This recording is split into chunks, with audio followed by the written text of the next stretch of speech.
पार्थाय प्रतिबोधितां भगवता नारायणेन स्वयं व्यासेन ग्रथितां पुराणमुनिना मध्ये महाभारतम् अद्वैतामृतवर्षिणीं भगवतीम् अष्टादशाध्यायिनीम्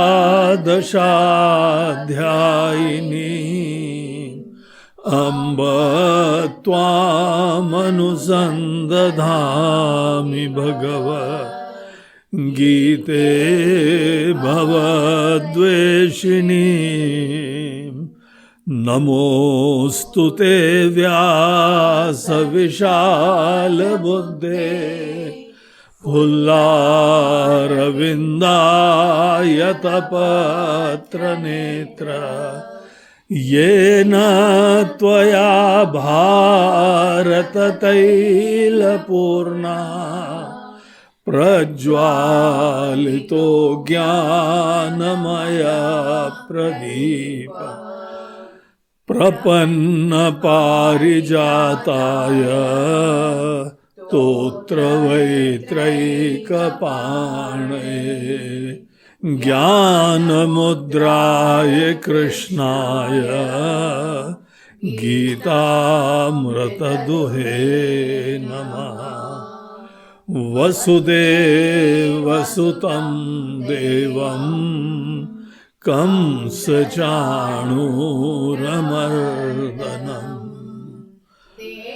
वकी परमानन्दम्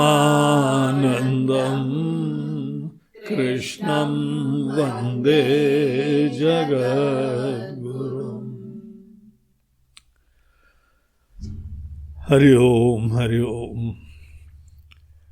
आज बहुत ही परम पावन पवित्र दिन है, जिस दिन भगवद गीता का उपदेश भगवान श्री कृष्ण ने कुरुक्षेत्र के मैदान में अर्जुन को दिया था। ये जो मोक्षदा एकादशी आती है, इस दिन ही गीता का उपदेश दिया गया था। और यह दिन अपनी पूरी सनातन धर्म में, हिंदू धर्म में गीता जयंती के नाम से आज का दिन जाना जाता है। समस्त गीता के श्रद्धालुओं को, भक्तों को आज के दिन की बहुत बहुत शुभकामनाएं और शुभाशीष। हमारी भगवान से प्रार्थना है कि जैसे अर्जुन के रथ के सारथी साक्षात ज्ञान के धाम परमात्मा बने, और क्योंकि भगवान श्री कृष्ण अर्जुन के रथ के सारथी थे, इसीलिए अर्जुन के जीवन में ये महाविजय की प्राप्ति हुई। महाभारत की लड़ाई केवल अर्जुन के विजय की बात नहीं थी। महाभारत की लड़ाई धर्म की जय थी, धर्म की स्थापना थी। ये जो वहां महाभारत का बहुत ही प्रसिद्ध इतिहास का एक घटना है, युद्ध चल रहा था। एक ही परिवार, राजघराने के अंदर दो पक्ष थे, दो विचार थे, और वो ही दो लोग कौरव और पांडव की तरीके से विद्यमान थे। एक की नीतियां ऐसी थी जहां पे सबका हित हो, सबका कल्याण हो। जैसे आजकल कहा जाता है, अंतिम सीढ़ी पर खड़ा हुआ व्यक्ति का भी कोई सोच रहा है। हर व्यक्ति धर्म के राज्य में सुखी होता है, और दूसरा जो पक्ष था वहां पे अपनी महत्वाकांक्षा, अपना लाभ, अपना हित, अपना नुकसान, इन चीजों से प्रेरित ही पीड़ाएं थी। ये दो प्रकार के विचार दुनिया में सदैव होते हैं, हर देश में हो सकते हैं, हर काल में हो सकते हैं। आज के परिप्रेक्ष्य में हम अपने देश में देखें, सतत यही युद्ध चल रहा है। कोई पूरे देश का हित चाहता है, कोई अपना नुकसान केवल रो रहा है। कोई समस्त किसानों का हित चाहता है, कोई गिने चुने किसानों की ही पीड़ाओं का जो है वो बखान कर रहे हैं। पूरे विश्व में देखिए, चीन के अंदर क्या हो रहा है, अनेकों जो है अरब देशों में क्या हो रहा है। कोई अपनी महत्वाकांक्षा से प्रेरित हो रहा है और कोई सबके हित की कामना से प्रेरित हो रहा है। इतिहास के हर पन्नों में यही कहानी चल रही है और यही कहानी महाभारत के अंतर्गत एक परिवार में हस्तिनापुर राज्य के अंदर जो राज्य कर रहे थे, उनके वहां पर भी यही कहानी चल रही थी। ये सनातन धर्म का एक विश्वास है, यही संदेश है कि जब जब हम लोग धर्म का पक्ष लेते हैं तब तक कल्याण होता है। पूरी महाभारत का सार यह है, यतो धर्मः ततो जयः। जहां धर्म है वहीं विजय है, वहां कल्याण है। विजय कोई हमारी व्यक्तिगत विजय की बात नहीं है, लेकिन सबका कल्याण है, हमारे लक्ष्य की सिद्धि होती है। हम लोगों के देश में, भारत देश में राम राज्य एक आदर्श राज्य की तरीके से माना जाता है। क्या है वो राम राज्य? राम राज्य किसी एक राजा विशेष की मात्र जो है वह व्यवस्था नहीं है।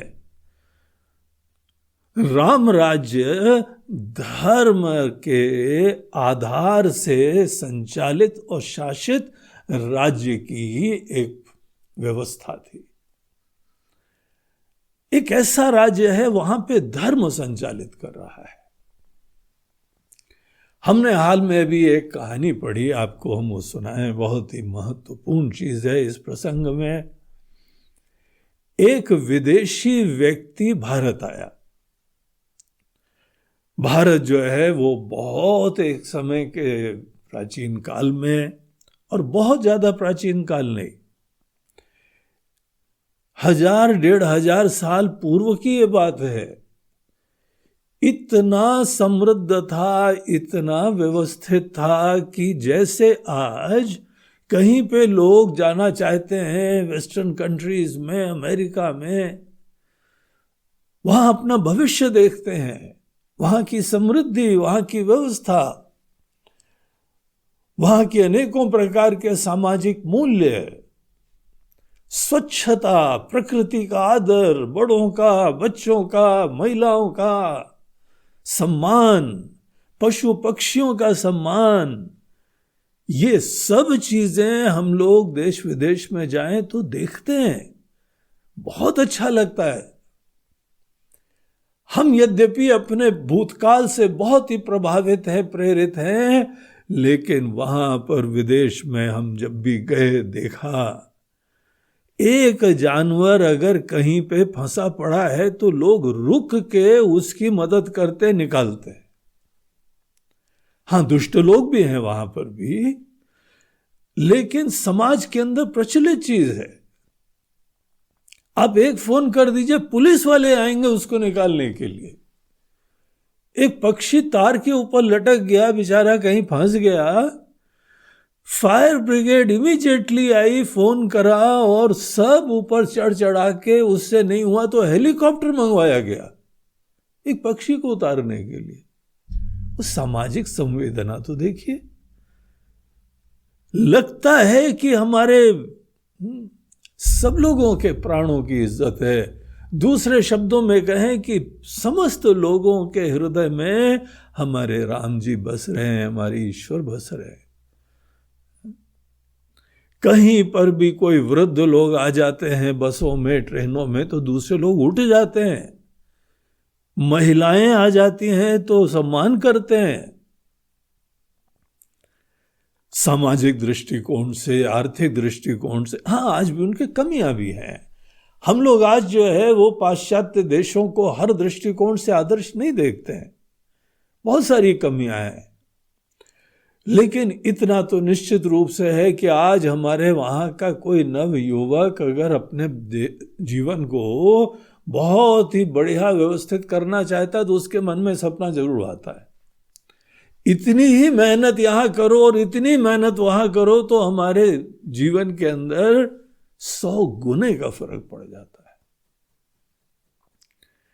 जैसे आज पाश्चात्य देश में ऐसी उन लोगों ने उपलब्धियां करी अपने देश की, अपने अर्थव्यवस्था की, जैसी भी दुनिया बनाई है, हमारे वहां के लोग उसको आदर्श समझते, प्रेरित होते। वो स्थान इतिहास प्रमाण है कि यहां पे लोगों के सपने होते थे आने के लिए। क्रिस्टोफर कोलंबस 1492 में 3 अगस्त को 3 जहाज लेके इटली से निकला कि हम जा रहे हैं। एक्सप्लोरर था, समुद्र के अंदर नेविगेट करके दुनिया में भिन्न भिन्न जगह जाने का उसका विशेष रुचि थी, बहुत सुन रखा था। अभी 15वीं शताब्दी की बात है।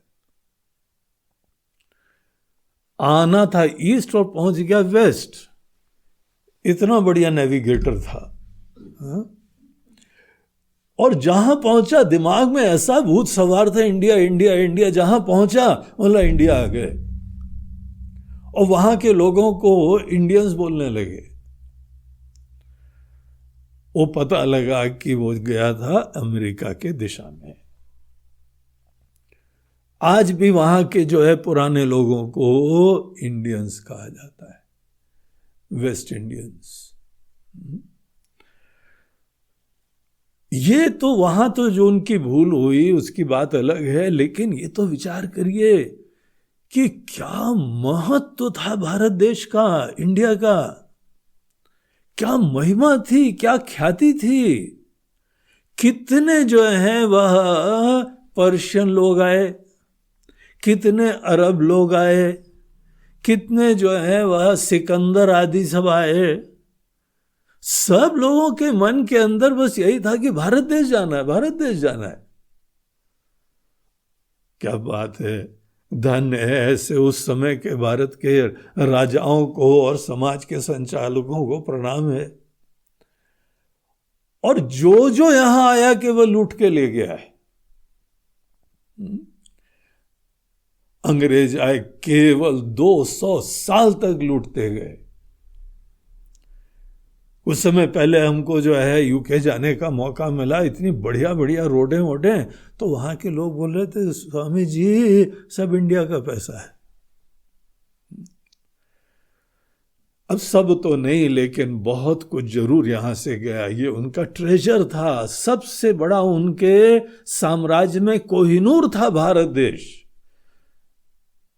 वो तो सुभाष चंद्र बोस जी आए, उनके वजह से इतना बेचारे डर गए कि अगर हिंदुस्तानी समस्त जो है वो जितने हमारे सिपाही और अफसर वगैरह हैं, उन्होंने अगर किसी प्रकार का विद्रोह कर दिया तो हम नहीं बच पाएंगे।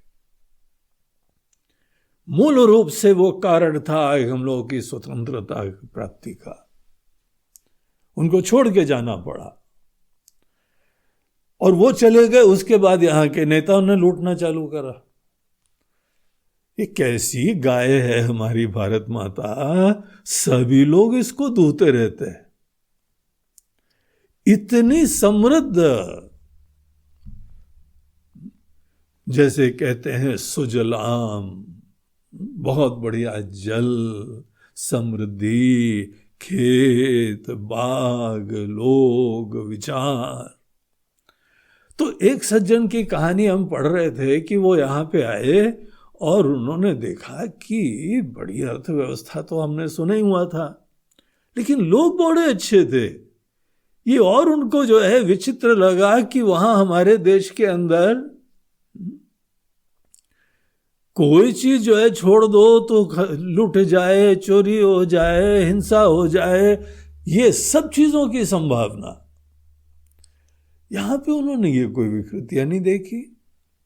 फाहियान, ह्यूनसांग, ये सब प्राचीन लोग थे जिन्होंने अपने संस्मरणों में यहाँ के लोगों की संस्कृति, मूल्यों की चर्चा करी हुई है।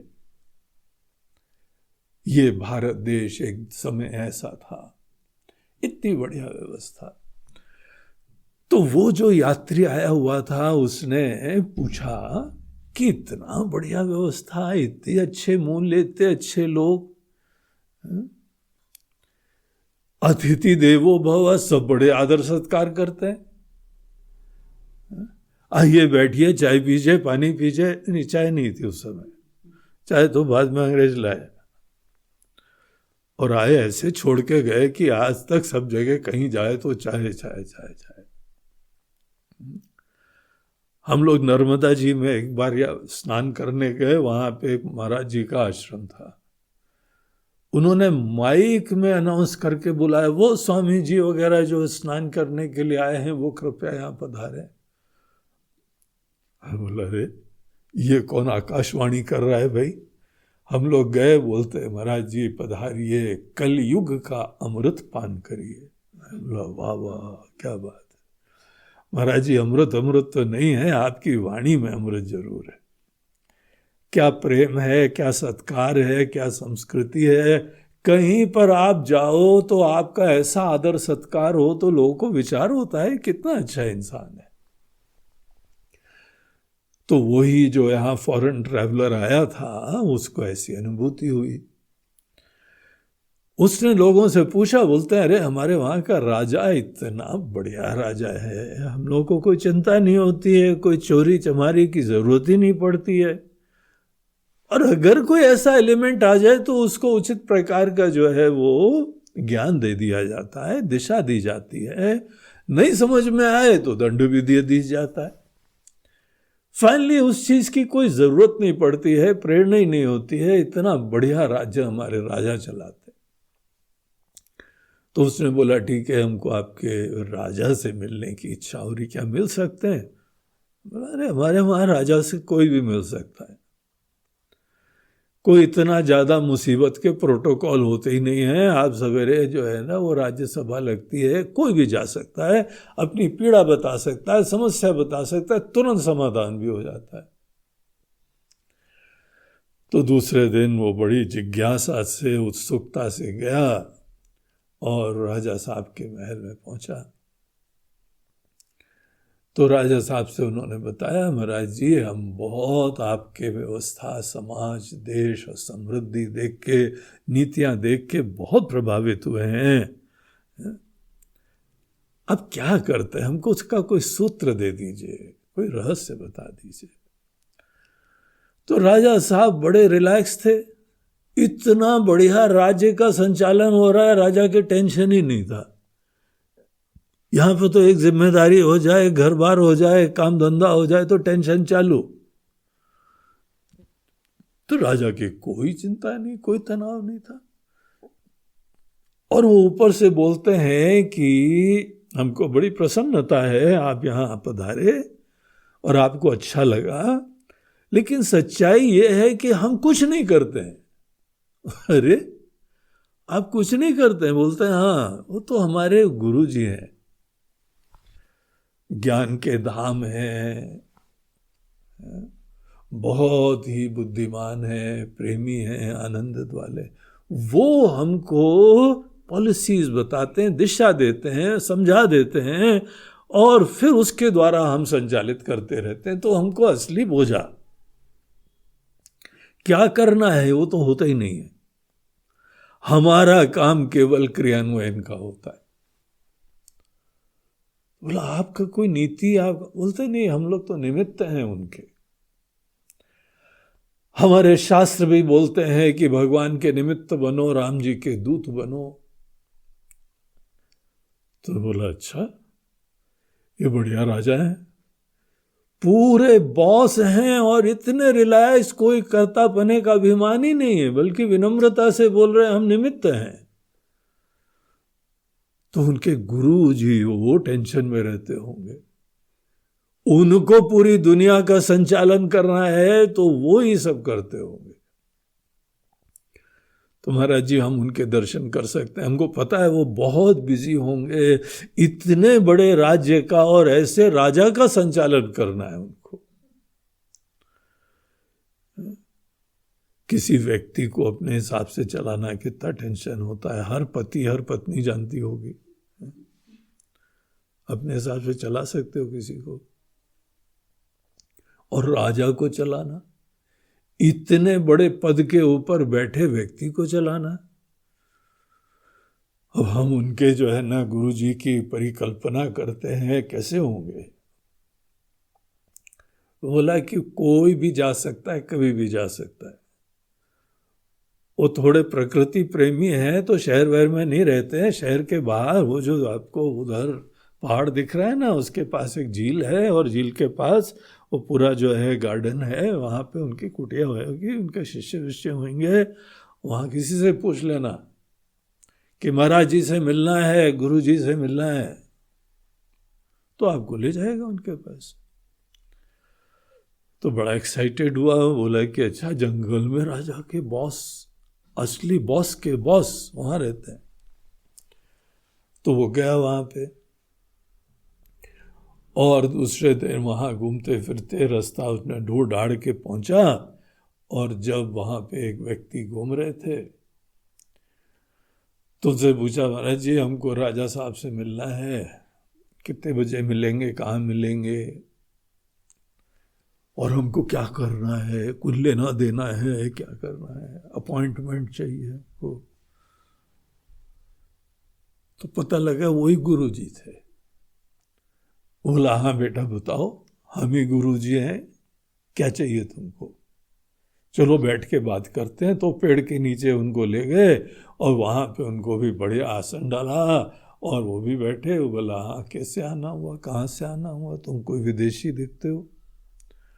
तो उसने अपनी सब कहानी बताई और अपनी जिज्ञासा प्रकट करी। बोला हम बहुत प्रसन्न हैं यहाँ की दुनिया, यहाँ का देश, यहाँ की अर्थव्यवस्था, यहाँ के लोगों को मिलके। कल हम राजा साहब से मिले तो वो भी इतने सौम्य, सुशील और अनेकों मूल्यों से युक्त, बड़े प्रेम से मिले। लेकिन किसी के अंदर कोई अभिमान ही नहीं है कि हम बड़ा भारी काम कर रहे हैं और बड़ी सिद्धि कर दी है। हम तो ऐसे देश में दुनिया से 7 समुंदर पार से आ रहे हैं, और यहाँ के लोग इतने रिलैक्स्ड, इतने मस्त, इतने प्रोडक्टिव, इतने क्रिएटिव, इतने सुशील। तो उन्होंने बोला कि नहीं हम कुछ नहीं करते, हमारे गुरुजी बताते करते रहते हैं। महाराज जी आप क्या बताते हैं, क्या करते हैं आप? तो गुरुजी ने भी हैंड्स अप कर दिया, नहीं हम कुछ नहीं करते। बोला हे राम, ये कहाँ पहुंच गए हम, हा? ये कहाँ आ गए हम? समाज के लोग बोलते हैं राजा करता है, राजा बोलते हैं गुरुजी करता है, गुरुजी बोलते हैं हम भी नहीं करते, तो कौन कर रहा है? तो उन्होंने गुरुजी ने उनको समझाया। बोलते हैं देखो यहां पे जीवन में एक धर्म नाम की व्यवस्था होती है। धर्म नाम की कोई व्यवस्था, कोई बुक नहीं है जिसको फॉलो करा जाता है। Thou shalt do this and thou shalt do that, ऐसी कोई बात नहीं होती। ये शुरुआत में भी हो सकता है, लेकिन दरअसल धर्म को पहचानना होता है। धर्म पूरी दुनिया को संचालित कर रहा है। तुम ऐसी एक कल्पना करो कि यहां पर एक ईश्वर विराजमान है, राम जी विराजमान है, कृष्ण विराजमान है, ईश्वर विराजमान है। हमारे शास्त्र बोलते हैं ईश्वर की पूरी व्यवस्था, दुनिया को बनाया, दुनिया चला रहे हैं। दुनिया चल रही है ना, ईश्वरीय व्यवस्था से दुनिया चल रही है। दुनिया जब चल रही है तो दुनिया चलाने वाले विराजमान है, ईश्वर दुनिया चला रहे हैं। ईश्वर के जो नियम है, ईश्वर की जो व्यवस्था है, हमको उससे ट्यून अप करना होता है, उसकी संवेदना उत्पन्न करनी होती है। धर्म का एक साम्राज्य है, धर्म की व्यवस्था है। जहां पे धर्म होता है वहां कल्याण है, वहां विजय है। इसीलिए अगर राम जी भी आते हैं तो धर्म के राज्य की स्थापना कर देते हैं। वो कर नहीं रहे, धर्म चल रहा है, हमारा शरीर चल रहा है, समाज चल रहा है, रिश्ते चल रहे हैं, कार्य चल रहा है। ये जो चल रहा है ना, हम बहुत प्रेम से, शांति से भी युक्त हो तो भी हमको अंतः प्रेरणा होती है कुछ अच्छे काम की। और कई बार हमारे अंदर धर्म की व्यवस्था की संवेदना नहीं होती है, तो अपने ऊपर टेंशन आ जाता है, अपने ऊपर कर्तापना आ जाता है, और फिर हम अपनी तरफ से छोटे व्यक्ति होके, अपने ही स्वार्थ से प्रेरित होके, अपनी आकांक्षाओं से प्रेरित होके, फिर हम कुछ ना कुछ यहां व्यवस्था करते हैं, कर्म करते हैं। जब भी कोई व्यक्ति अपने अंदर एक छोटा जीव रहता है और अपने लिए जुगाड़ करता है, अपना धर्म, अपने लिए अर्थ, अपने लिए काम, हमने करा, मैं ये करूंगा, मैं ये करूंगा, मैं ये करूंगा, ऐसे लोगों को पता नहीं है धर्म क्या होता है। धार्मिक जीवन में आदमी को केवल निमित्त बना जाता है, निरभिमानी रहता है, तो भी साथ साथ वो कर्म करता है, और उसके लिए पूरा ब्रह्मांड एक इकाई होती है। यहां पे हवा है, यहां पानी है, यहां सूरज है, यहां, ये हमारे एग्जिस्टेंस का पार्ट है। अगर नदियां हैं, अगर पहाड़ है, अगर पक्षी हैं, ये सब एक व्यवस्था है, हम उसके अंग हैं, और हर चीज इस पूरी दुनिया को धारण करे हुए है। या ये कहो धर्म सबको धारण कर रहा है, चला रहा है। मनुष्य को अनेकों प्रकार के दर्शन की जरूरत है, लेकिन और किसी को भी जरूरत नहीं पड़ती, क्योंकि सब ट्यून्ड अप है ईश्वर से। समय आता है, बारिश होती है, हरियाली हो जाती जंगल में, फूल फल हो जाते हैं। हम लोग इन सब चीजों को देखें क्या एक यहां पे सर्वज्ञ सर्वशक्तिमान कर्ता धर्ता की व्यवस्था नहीं देखते हैं क्या? मनुष्य नहीं देखता है, इसीलिए उसको शिक्षा की जरूरत पड़ती है। जब हम लोग यहां पे धर्म की व्यवस्था के बारे में संवेदना उत्पन्न करते हैं, सेंसिटिव होते हैं, और केवल ट्यून अप करना होता है। बहुत बड़े बड़े हम अचीवमेंट कर लेते हैं, लेकिन कोई कर्तापने का, अभिमान का बोझ ही नहीं आता है। गुरु का काम केवल यही होता है कि जो पहले से, हमसे पूर्व भी, और ये शरीर चला जाएगा उसके बाद भी, धर्म की व्यवस्था, एक पूरी दुनिया के संचालन की एक व्यवस्था तो चल रही थी ना, आज भी चल रही हो, कल भी चलेगी। जिन व्यवस्था से सब लोग आ रहे हैं, जा रहे हैं, प्रेरणा रखते हैं, कर्म करते हैं, महत्वाकांक्षाएं करते हैं, अंतः प्रेरणाएं होती हैं, अगर वो सत्कार्य होता है, उदात्त होता है, बड़प्पन से युक्त होता है, ईश्वर से हम जुड़ जाते हैं।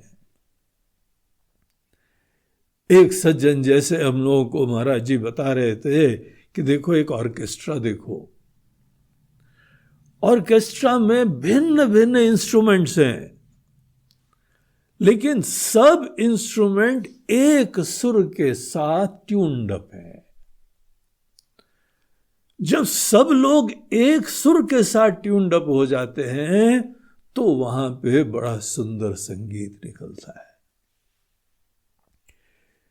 ईश्वरीय व्यवस्था, धर्म की व्यवस्था, उस एक सुर को समझना चाहिए और हर व्यक्ति को केवल उस सुर के साथ ट्यून अप होना पड़ता है। जो भी धर्माचरण करते हैं उन लोगों की आंख खोली जाती है, ईश्वरीय व्यवस्था देखी जाती है और उसमें सबके प्रति आत्मीयता और संवेदना होती है और बड़ी विनम्रता से हमारी जो प्रकृति है, हमारी जो प्रेरणा है, वो ईश्वर की इच्छा समझ के हम उसको दिलो जान से संपन्न करते हैं और एक बड़े महान यज्ञ के लिए अपने कर्म को मात्र आहुति देखते हैं। हमारा छोटा सा योगदान है, पूरे दुनिया के कार्य को हम एक बहुत बड़ा महान यज्ञ देखते हैं। यज्ञ चल रहा है, सब लोग उस यज्ञ में योगदान दे रहे हैं और हम भी अपने थोड़े से छोटे से संसाधनों से युक्त होके इसी पूरे दुनिया के संचालन और व्यवस्था के लिए, कल्याण के लिए छोटी सी आहुतियां देते हैं। इसको धर्म की व्यवस्था बोलते हैं। धर्ममय जीवन से किसी के मन में कोई टेंशन नहीं होता है। धर्ममय जीवन एक वो जीवन जीने की आर्ट है, आर्ट ऑफ लिविंग है, वो होलिस्टिक आर्ट ऑफ लिविंग है, व्यापक दिव्य आर्ट ऑफ लिविंग है, जहां पे सब लोग मूल रूप से बड़े हैं, बड़े से जुड़े हुए हैं, वो एक ही सुर से जुड़े हुए हैं और हर व्यक्ति का एक महत्वपूर्ण योगदान है इस पूरी सृष्टि के संचालन में। हमको ऐसे जीवन दर्शन की संवेदना होती है। एक गुरु का कार्य होता है कि एग्जिस्टिंग धर्म में व्यवस्था की संवेदना, ज्ञान दिला देना। और तुम जो भी हो, ईश्वर की सृष्टि हो, ईश्वर की प्रेरणा हो, ईश्वर के ही तुम अंश हो, उनके निमित्त हो, उनके ही दूत हो। जैसे हनुमान जी रावण की सभा में राम जी का दूत बन के जाते हैं तो ना डर है ना टेंशन है। हमारे वहां पे हर व्यक्ति अपने आप को ईश्वर का ही दूत समझता है, सेवक समझता है, निमित्त समझता है। उसके लाइफ की फिलॉसफी, जो भी उसका कर्म है, वो बेस्ट पॉसिबल ढंग से करना होता है। हमारे जीवन का प्रयोजन ये नहीं है कि हम ज्यादा धन प्राप्त करें, शोहरत प्राप्त करें। हमारा पूरा जीवन का प्रयोजन अपने कर्म से ईश्वर की आराधना करें। शिक्षकों को दूसरों को प्रेरणा देनी पड़ती है कि तुम सच अच्छी बुद्धि रखो, उदात्त दृष्टि रखो, या अकल रखो, या ज्ञान रखो, उनको बताना पड़ता है। लेकिन अन्य किसी को बताने की भी जरूरत नहीं है। तुम मात्र अपनी प्रकृति समझो, तुम्हारा जीवन दर्शन क्या है, तुम एक बहुत बड़ी सुंदर व्यवस्था के पार्ट हो।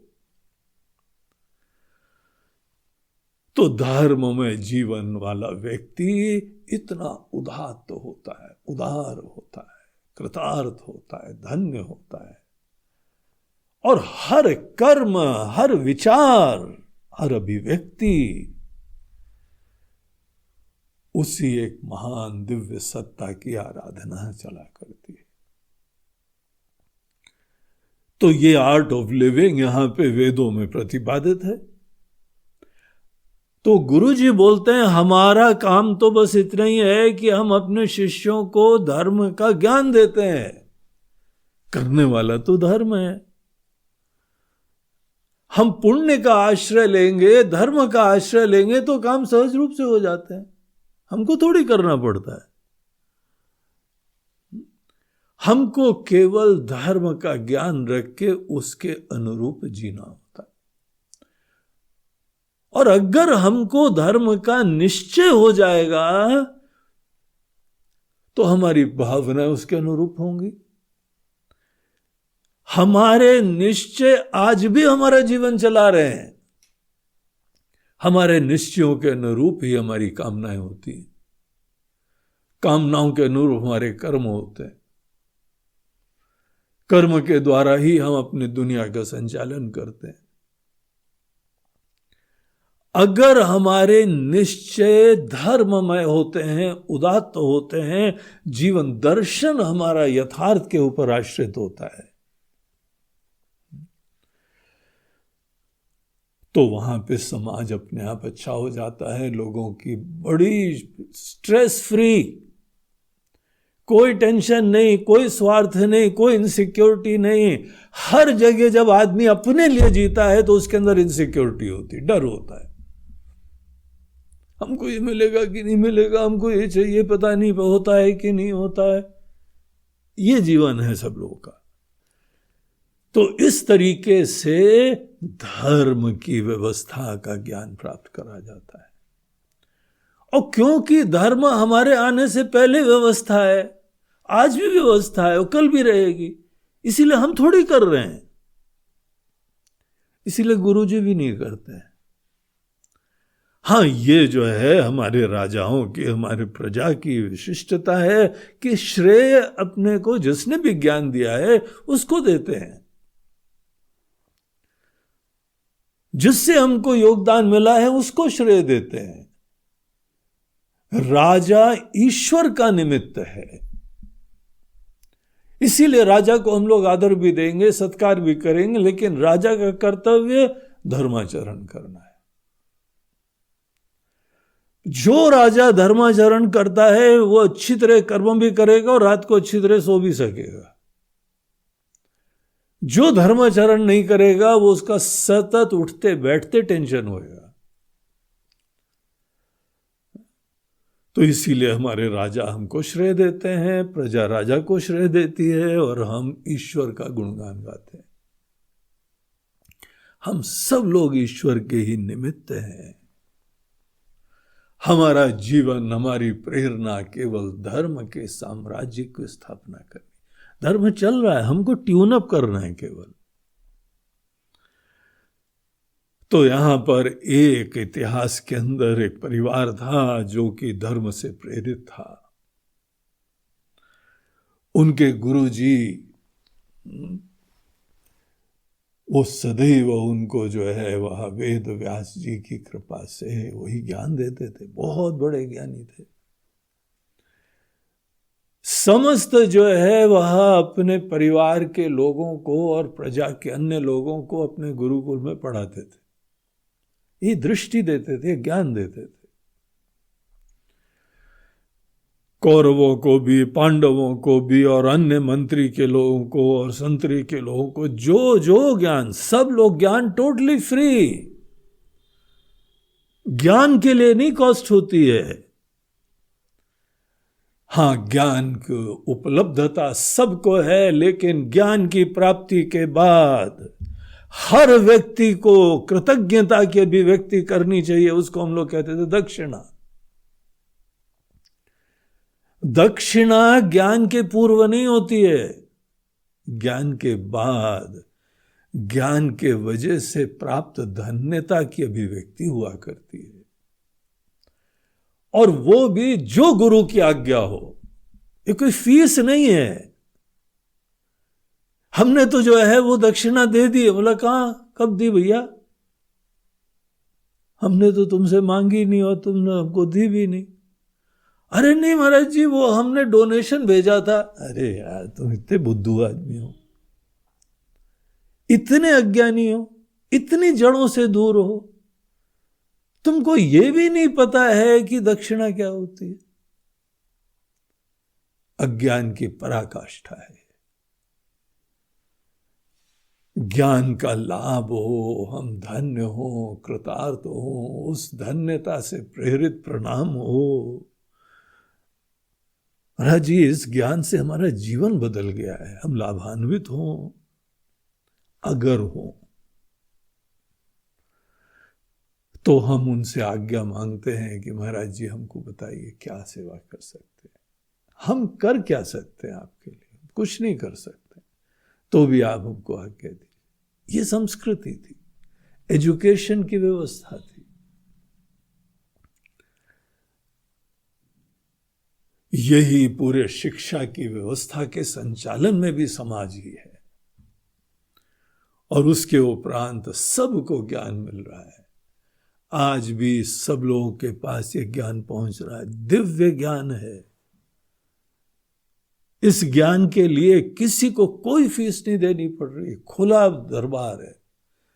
पूरी दुनिया में ये ज्ञान इस समय जा रहा है, YouTube के माध्यम से पूरे विश्व में यह ज्ञान जा रहा है। हमारी यही प्रार्थना है कि सब लोग सर्वे भद्राणि पश्यन्तु, सब सत्य को जाने, धर्म को पहचाने, धर्ममय जीवन जिए।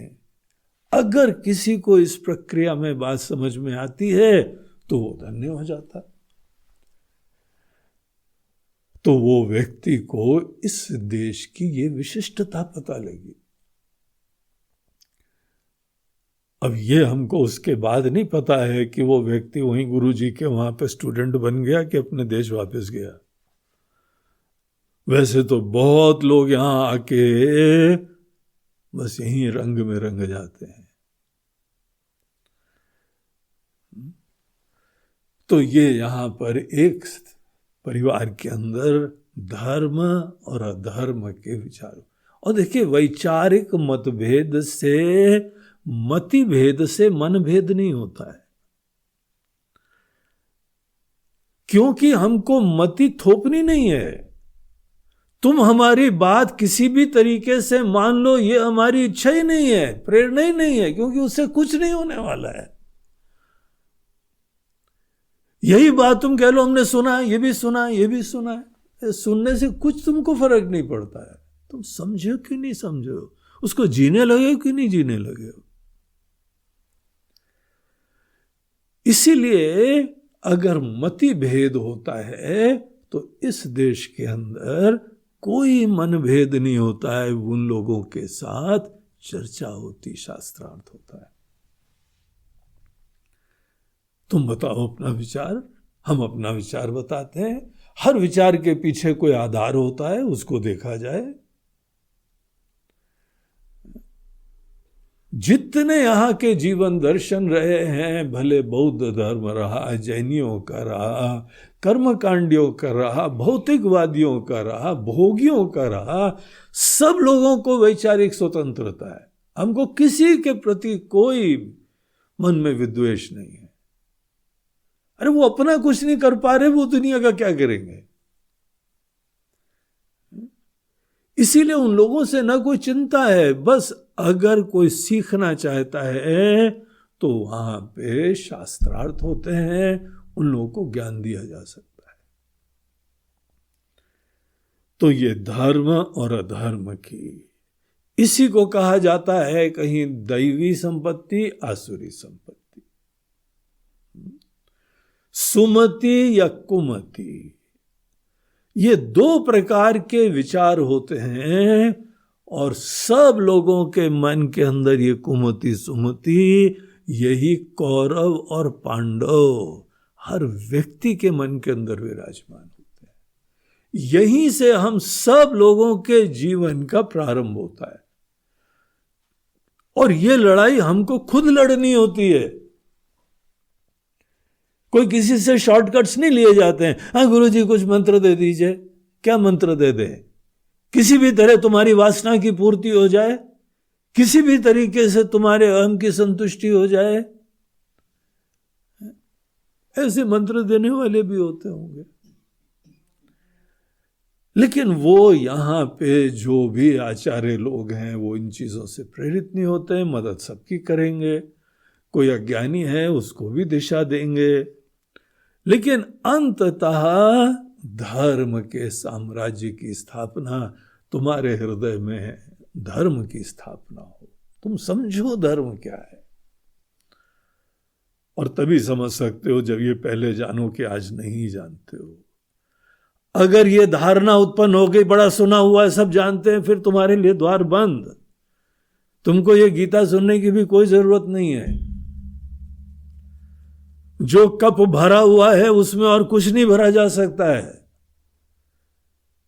जिसके अंदर अज्ञान का एहसास है और अज्ञान की विनम्रता है, सीखने की उत्कंठा है, उसके साथ कम्युनिकेशन हो सकता है, उसको कुछ बता सकते हैं। तो एक तरफ से जो कौरव हैं, दूसरी तरफ से पांडव हैं।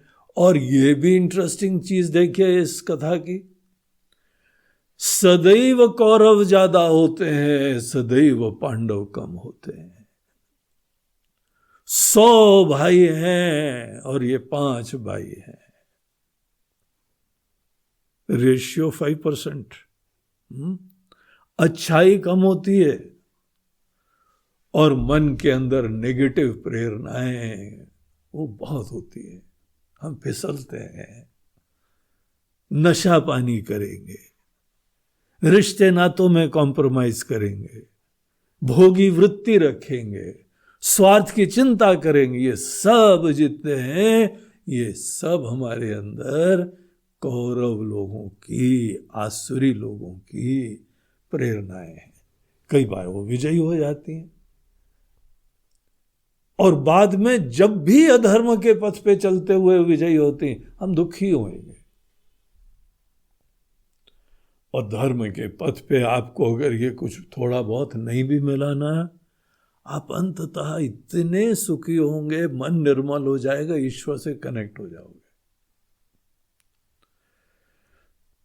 तो यहां पे मूल रूप से भगवत गीता में ये धर्म और अधर्म के युद्ध की एक चर्चा है। अर्जुन जो है वह वैसे तो धर्म के पथ से बड़ा प्रेरित था, धर्म की व्यवस्था से प्रेरित था, उदात्त मूल्यों से प्रेरित था, लेकिन उसका धर्म के बारे में ज्ञान पूरा ठीक नहीं था। और इसीलिए वो फिसल गया। इसीलिए लाइफ का एक ऐसा मोमेंट आया जहां पे हमारे लिए धर्म सब उपेक्षणीय हो गया, हमारी व्यक्तिगत स्वार्थ की प्रधानता हो गई।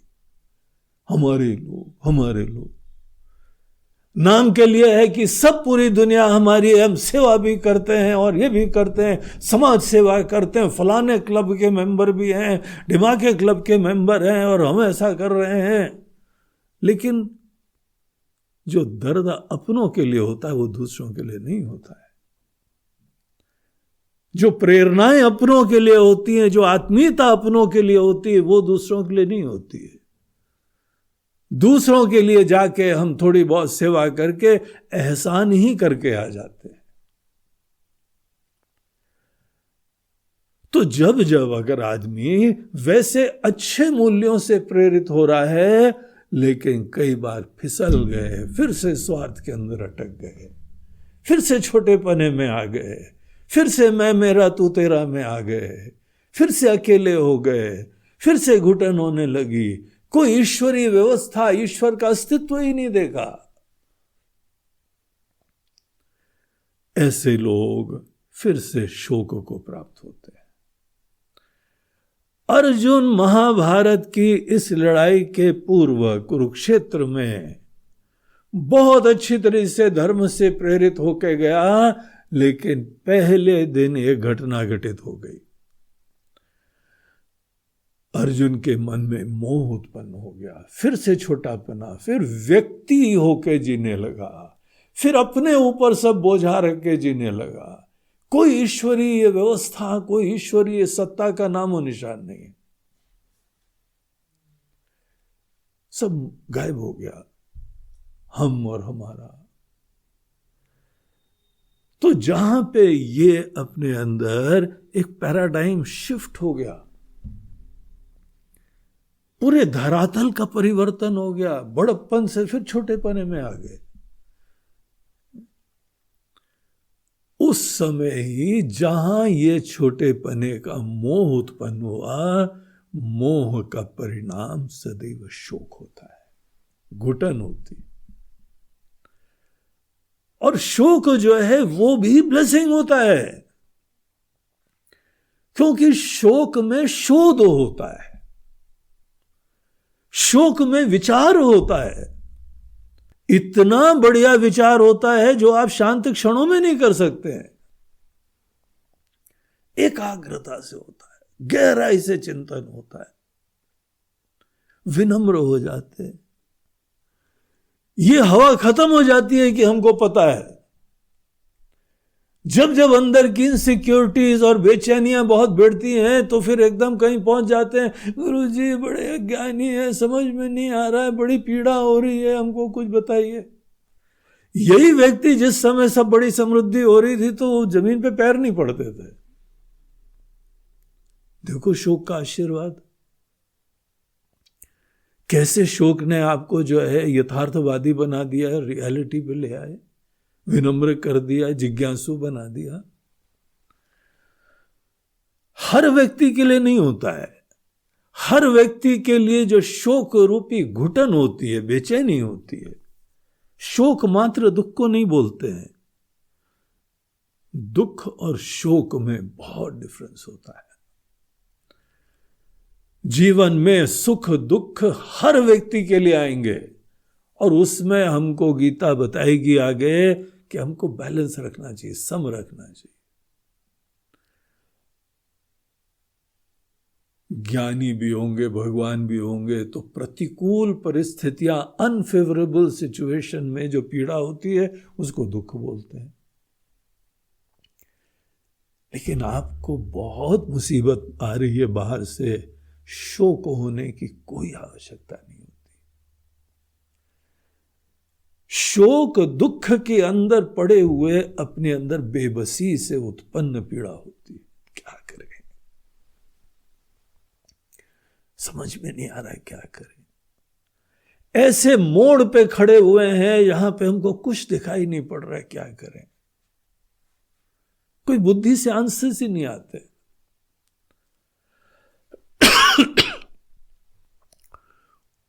उसको शोक कहते हैं। और मोह में जब भी विपरीत ज्ञान होगा, जब भी उल्टी समझ होगी, तो सदैव परिणाम शोक होगा। ये गीता का पहला लेसन है। और जब आपके अंदर शोक होता है, जैसे फीवर होता है तभी इन्फेक्शन पता लगता है, उसी तरह जब शोक होता है तभी मोह का प्रमाण मिलता है, डर लगता है, असुरक्षा होती है, और लोभ होता है, और कामना होती है, और पराधीनता होती है, और आसक्तियां होती हैं, और पकड़ने की इच्छा होती है। क्यों ये सब फोकट का हो रहा है? तुम रिलैक्स क्यों नहीं हो सकते हो? प्रेम से क्यों नहीं जी सकते हो? मोह के वजह से ही शोक होता है। भगवत गीता के अंदर हम लोग देखेंगे, अभी हम लोग 2 दिन तक गीता की भूमिका देखेंगे, और उसके बाद प्रत्येक सेशन में एक अध्याय का सार देखेंगे। आज और कल एक गीता की भूमिका देखने के लिए, इसका रेलेवेंस, इसका महत्व, एक आम आदमी के दृष्टिकोण से गीता का क्या महत्व है, क्या क्या गीता के बारे में बताया जाता है। एक सज्जन लेते हैं, हमको जब जब प्रॉब्लम होती है गीता को खोल लेते हैं, हमको उत्तर मिल जाता है। बोलते क्या तुमने मजाक बना रखा है गीता को? गीता को इस टाइप से पढ़ी जाती है, देखी जाती है, ऐसे तुमको बेनिफिट लेना है?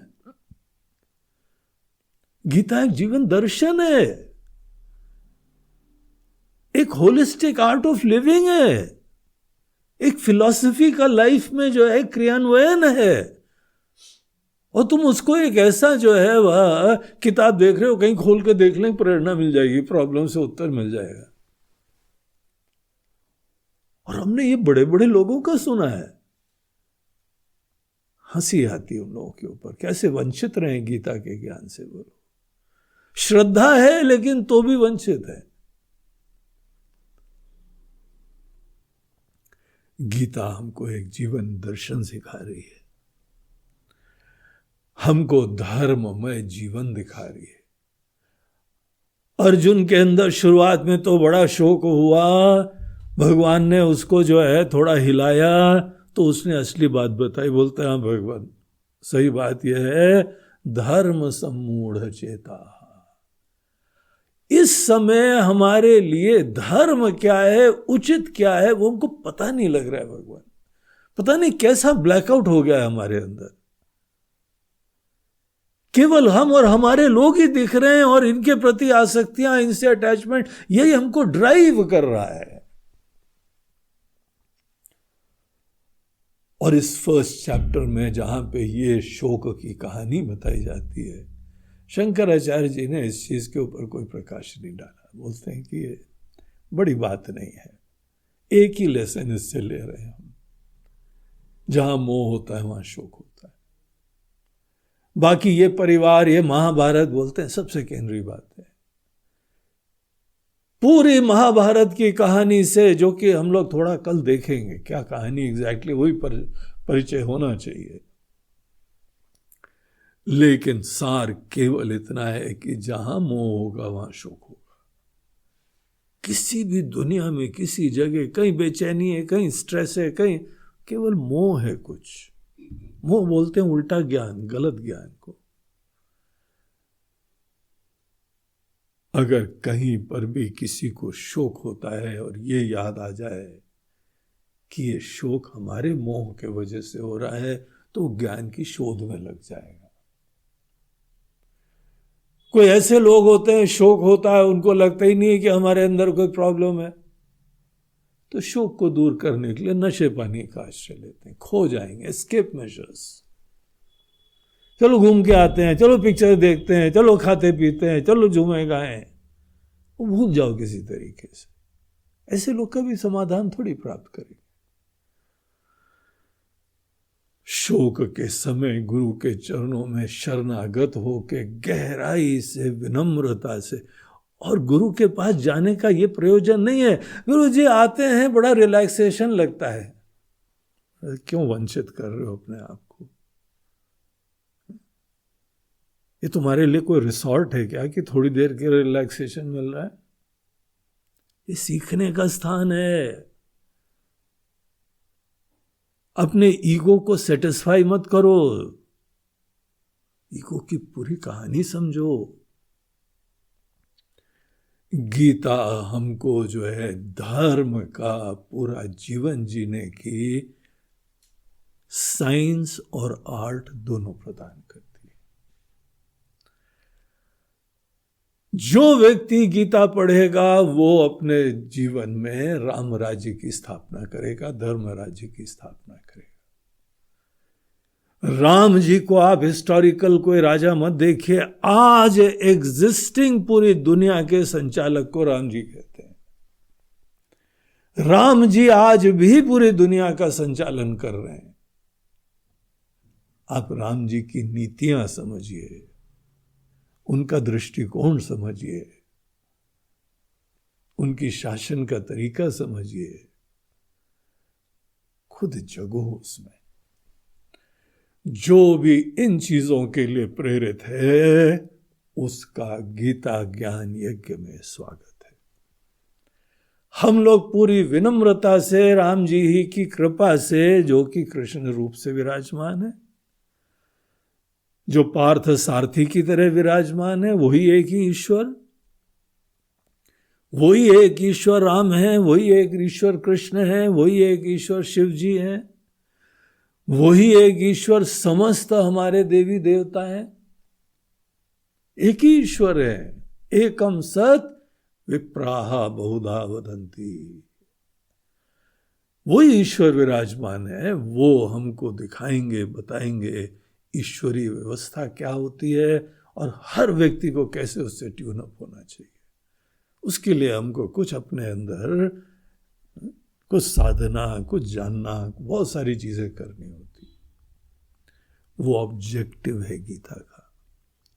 गीता का विषय, गीता का प्रयोजन, गीता का अधिकारी कौन होता है, गीता पढ़ने से पहले बहुत क्लियरली समझना चाहिए। आज के हमारे इस सेशन से संभवतः आप सब लोगों को इस चीज के बारे में कुछ परिचय मिला होगा।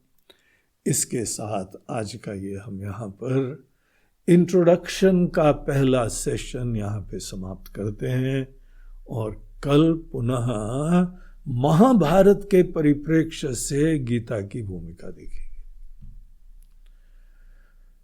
आज जैसे हमने बताया गीता जयंती का दिन है, मोक्षदा एकादशी है। आप लोग सब लोग गीता जी को जो है घर में आदर से रखें और गीता माता है।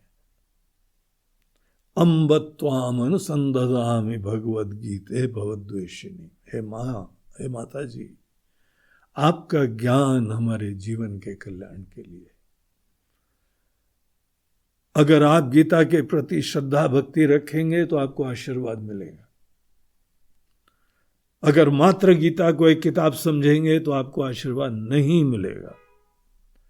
कितने भी कमेंट्रीज पढ़ डालो, कितने भी कुछ कर लो, श्रद्धा से एक ज्ञान का जो ताला खुलता है। भावना होनी चाहिए। भक्ति रखो तो भी ज्ञान प्राप्त होता है। गुरु के प्रति भक्ति रखो तो गुरु से ज्ञान मिलता है। भगवान के प्रति भक्ति भाव हो तो भगवान से आशीर्वाद मिलता है। धर्म की व्यवस्था के प्रति श्रद्धा भक्ति रखो तो उसका आशीर्वाद मिलता है। तो इसीलिए सब लोग गीता मैया का आप श्रद्धा से स्मरण करिए, भजन करिए, आरती करिए। हर गीता की बुक के पीछे गीता की आरती है। आज गीता जी की आरती करने का दिन है। हमारा तो सुझाव यह है कि ये 20 दिन का जो ज्ञान यज्ञ है, जो कि मकर संक्रांति के दिन जब उत्तरायण चालू होगा तब तक यह हमारा गीता ज्ञान यज्ञ चलेगा। उसके बाद आपके जीवन में धर्म रूपी सूर्य का उदय हो, यही हमारी प्रेरणा और प्रार्थना है। तो आज हम लोग जो है पहले दिन गीता जी की आरती यहाँ पे करेंगे और आप सब लोग भी करें। इसका एक अलग वीडियो हम शेयर करेंगे, प्रवचन से उसको अलग करवा देंगे, नहीं तो ये वीडियो थोड़ा ज्यादा लंबा हो जाएगा। इसके साथ ही आज का प्रवचन समाप्त होता है। हमारा प्रत्येक दिन का कार्यक्रम किसी न किसी के द्वारा प्रायोजित है। अब ये ऑनलाइन कार्यक्रमों की व्यवस्थाओं में ये प्रायोजन का सिस्टम हमारे कार्यक्रमों का संचालन करता है। ये कार्यक्रम का संचालन और पूरे यहाँ पे हमारे आश्रम की टीम, सबकी व्यवस्था, सब इस प्रयोजन से संपन्न होता है। प्रयोजन आपकी दक्षिणा नहीं है। प्रयोजन कार्यक्रम और आश्रम की व्यवस्था के लिए है।